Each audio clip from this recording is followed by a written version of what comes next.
اسی میدان جنگ کے اندر ایک کافر آدمی جب آگے بڑھا، اس نے دیکھا اللہ کے نبی صلی اللہ تعالی علیہ وسلم کے بچاؤ کے لیے مسلمان اور صحابہ کرام آگے آ گئے، انہوں نے گھیراؤ ڈال لیا، اللہ کے نبی کو اپنی حفاظت کے اندر لے کر چلے گئے۔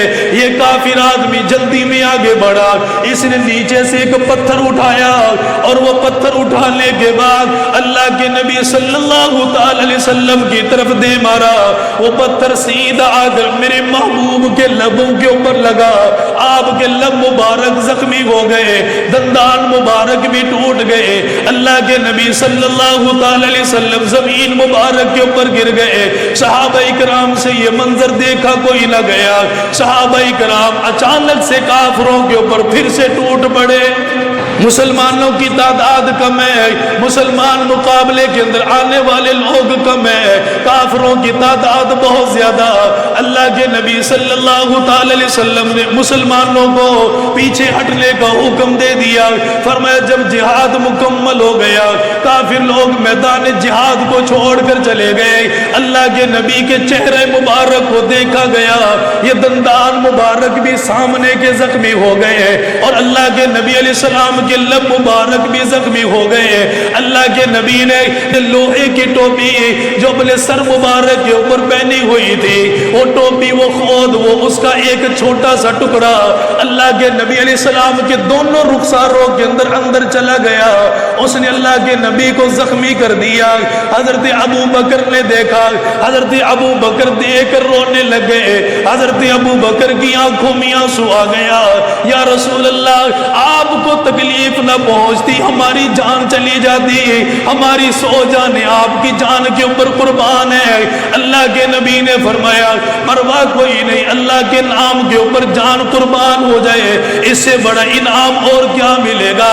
حضرت عبیدہ رضی اللہ تعالیٰ عنہ اللہ کے نبی کے پاس تشریف لائے، حضرت ابو بکر کو بلا لیا اور حضرت ابو بکر کو بلانے کے بعد فرمایا ابو بکر میرے محبوب کے دونوں رخساروں کے اندر یہ لوہے کا ٹکڑا چلا گیا، اگر تم ہاتھوں کے ساتھ نکالو گے میرے نبی کو تکلیف ہوگی، میرے رسول کو تکلیف ہوگی، فرمایا یہ موقع مجھے عطا فرما دے۔ ساتھ میں حضرت عبیدہ بن جراح نے قسم بھی دے دی، قسم دے کر کہا کہ ابو بکر میں نے زندگی کے اندر کوئی خدمت اس سے نہیں مانگی، کوئی خدمت میں نے تجھ سے نہیں مانگی، صرف یہ خدمت مانگتا ہوں، تجھے اللہ کی ذات کا واسطہ ہے، یہ مجھے دے دے۔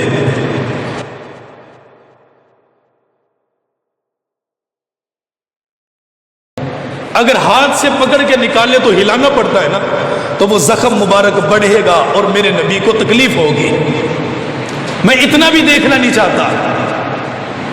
عبیدہ بن جراح نے کہا کہ ابو بکر تجھے اللہ کی ذات کا واسطہ ہے، یہ کام مجھے دے دے، بس یہ میرے حوالے کر دے۔ حضرت ابو بکر نے فرمایا کہ ٹھیک ہے تم نکالو۔ یہ آگے بڑھے اور انہوں نے اپنے دندان مبارک میرے محبوب کے رخسار مبارک کے ساتھ لگائے، رخسار مبارک کے ساتھ لگائے۔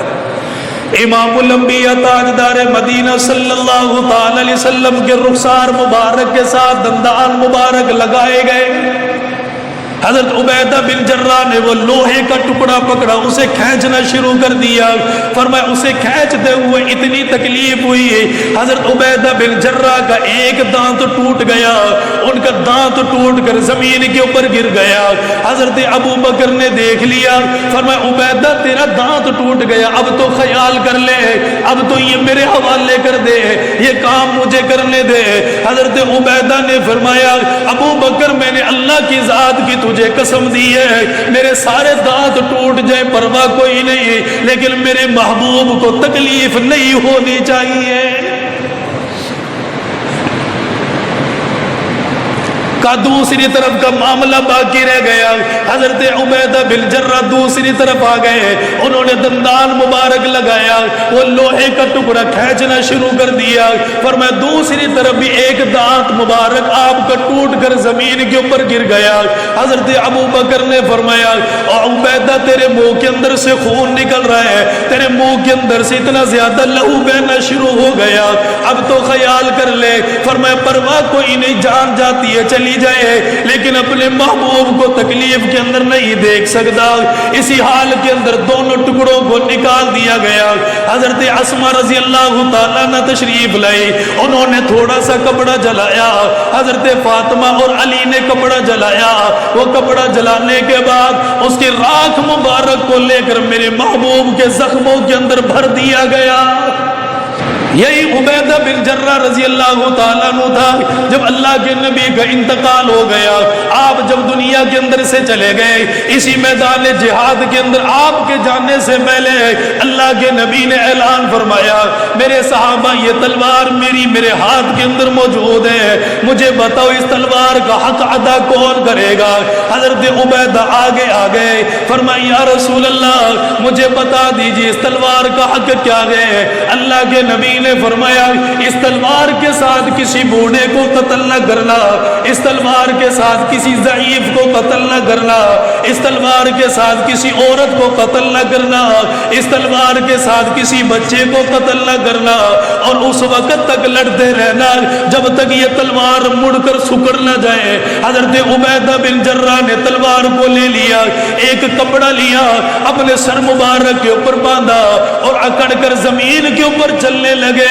میرے محبوب کی نگاہ پڑ گئی، اللہ کے نبی نے فرمایا یہ چال اللہ کو پسند کوئی نہیں، لیکن یہ کافروں کے سامنے اکڑ کر جا رہا ہے، یہ چال اللہ کو بھی اتنی پسند آئی ہے، اسے دیکھ کر اللہ آسمانوں پر مسکرا رہا ہے۔ دندان مبارک شہید، تلوار کا حق ادا کیا۔ حضرت ابو بکر کا دور آیا، مسیلمہ کذاب نے نبوت کا دعویٰ کیا، اور 30,000 لوگ اس کے پاس موجود تھے۔ 30,000 لوگ، آج 57 ملک کچھ نہیں کر پا رہے۔ 30,000 لوگ اس کافر آدمی کے پاس موجود تھے۔ کون جائے گا اس کے پاس؟ کون ڈٹ کر مقابلہ کرے گا؟ مسیلمہ کذاب کی جماعت حضرت ابو بکر جب لے کر گئے، کافر لوگ ڈر کر اپنے قلعوں کے اندر چلے گئے، کافر ڈر کر اپنے قلعوں میں چلے گئے، سامنے نہیں آتے تھے۔ میں نے شروع میں عرض کیا لڑائی وہ تھی جو آمنے سامنے تیر اور تلوار اور بھالوں کی تلواروں کے ساتھ ہوتی تھی، اس میں کبھی کافر مسلمانوں سے نہیں جیت سکا، کافر ڈرتا ہی نہیں تھا۔ عبیدہ بن جرہ بھی وہاں پر موجود ہے، اور یہ لوگ اپنے قلعوں کے اندر چلے گئے، باہر نہیں نکلتے۔ حضرت عبیدہ بن جرہ رضی اللہ تعالیٰ عنہ نے فرمایا ابو بکر کب تک انتظار کرو گے؟ یہ لوگ اپنا قلعہ خالی کرنے کے لیے تیار کوئی نہیں، ہمارے سامنے آنے کے لیے تیار کوئی نہیں۔ ابو بکر میری چھوٹی سی رائے اسے مان لیا جائے، اسے قبول کر لیا جائے۔ حضرت ابو بکر نے فرمایا بتاؤ کیا کہتے ہو؟ فرمایا میرے لیے ایک چھوٹا سا جھولا بنایا جائے، اس جھولے کے اندر مجھے بٹھا دیا جائے، پھر چند صحابہ کرام اس کے ذریعے سے مجھے آگے کی طرف دھکیل کر پھینک دے، میں ان کے اوپر چلا جاؤں گا، دیوار کے اوپر جانے کے بعد وہ دروازہ اندر سے کھول دوں گا، مسلمانوں کو فتح کرنے کا موقع مل جائے گا۔ حضرت ابو بکر نے فرمایا عبیدہ سوچ لے ایک ہی زندگی ہے، یہ دوبارہ کوئی نہیں آئے گی، وہ 30,000 لوگ موجود ہیں، تو اکیلا بھلا ان کا کیسے مقابلہ کرے گا؟ حضرت عبیدہ بن جرہ رضی اللہ تعالیٰ عنہ نے فرمایا جان تو ایک دن جانی ہے، یہ اللہ کے نام پر قربان ہو جائے، پرواہ کوئی نہیں۔ حضرات صحابہ کرام نے ایک جھولنا تیار کیا، عبیدہ بن جرہ کو بٹھایا گیا، فرمایا ان کو زور کے ساتھ دھکا دے کر روانہ کیا، یہ اوپر جا کر دیوار کے اوپر لٹک گئے۔ دیوار کے اوپر لٹکنے کے بعد انہوں نے دیکھا نیچے کافروں کا دستہ موجود ہے، نیچے کافروں کی جماعت موجود ہے، اور یہ تلوار اور یہ دیوار اتنی اونچی، اس کی اونچائی اتنی زیادہ، نیچے اترنا آسان کوئی نہیں۔ ان کے پاس ایک تلوار موجود ہے، انہوں نے اسی دیوار کے اوپر سے چھلانگ لگائی، نیچے زمین کی طرف آنے لگے۔ فرمایا آتے ہوئے زمین کے اوپر جو پاؤں مبارک لگا، دیوار کی اونچائی زیادہ تھی، فرمایا جب نیچے آئے ان کا پاؤں مبارک کی ہڈی ٹوٹ گئی۔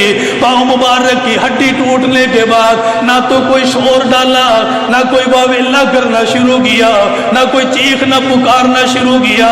فرمایا کافروں کو پتہ چل گیا، انہوں نے صحابہ کرام کے اس نوجوان دوست کو گھیر لیا، اس کے پاس آنے لگ گئے۔ حضرت عبیدہ بن جراح ٹوٹی ٹانگ کے ساتھ آگے گھسٹتا ہوا جا رہا ہے، اسی حالت کے اندر جاتے جاتے کافروں کا مقابلہ بھی کر رہا ہے۔ آپ نے دروازہ کھولا، یہ اللہ نے ان کی بدولت اللہ نے قلعہ فتح کرنے کا موقع عطا فرمایا۔